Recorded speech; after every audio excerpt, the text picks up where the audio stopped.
हरे कृष्णा, नमस्कार, जोहार मेरे प्यारे दर्शकों।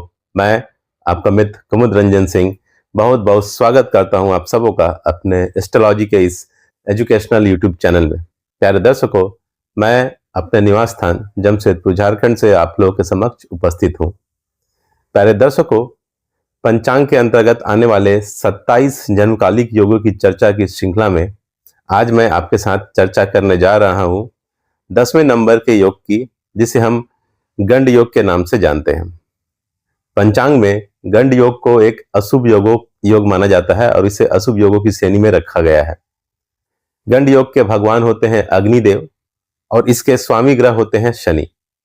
गंड योग में जन्मे लोग शारीरिक, मानसिक और आर्थिक इन तीनों मोर्चों पर हमेशा संघर्ष करते हुए मिलेंगे। इस योग में जन्मे लोगों की इम्यूनिटी अर्थात रोग प्रतिरोधक क्षमता कम देखी गई है। इस योग में जन्मे जातकों का स्वभाव क्रोधी रहता है और इस कारण ये कभी कभी अपना नुकसान खुद ही कर बैठते हैं। इस योग में जन्मे जातक मेहनती तो खूब होते हैं, लेकिन मेहनत के बराबर रिजल्ट उन्हें कभी नहीं मिलता। इस योग में जन्मे लोग प्रायः कंफ्यूजन की स्टेट में रहते हैं और इनमें निर्णय क्षमता की भारी कमी देखी जाती है। प्रायः ऐसा देखा गया है कि इस योग में जन्मे लोगों को समाज में उचित सम्मान नहीं मिलता तथा परिवार में भी इन्हें वो महत्व और सम्मान नहीं मिलता जिसके वो हकदार हैं। कहने का तात्पर्य है कि ऐसे लोग अपने आप को परिवार के लिए समर्पित कर देते हैं, फिर भी उनकी बातों और सुझावों को परिवार में तरजीह नहीं दी जाती।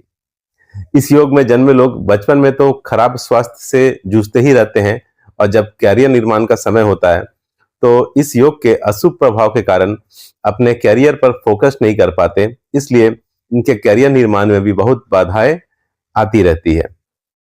मित्रता में और लव रोमांस में भी इस योग में जन्मे जातक ज्यादातर मामलों में धोखा ही खाते हैं अर्थात फेल ही होते हैं।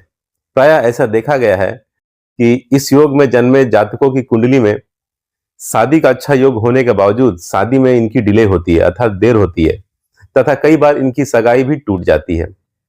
इस योग के दुष्प्रभाव से बचने के लिए जन्म के 1 साल के भीतर गंड योग शांति पूजा जरूर करनी चाहिए और जब जातक 15 साल का हो जाए तो फिर से एक बार गंड योग शांति पूजा करवानी चाहिए ताकि जातक का स्वास्थ्य अच्छा रहे और वो स्मूथली अपने कैरियर निर्माण की ओर कॉन्सेंट्रेट और फोकस्ड कर सके। मुहूर्त के लिहाज से भी गंड योग में सभी तरह के शुभ कार्य वर्जित हैं अर्थात शादी विवाह नहीं कर सकते, सगाई नहीं कर सकते, नया व्यापार आप आरंभ नहीं कर सकते, अर्थात सभी तरह के मांगलिक कार्य इस योग में नहीं करने चाहिए।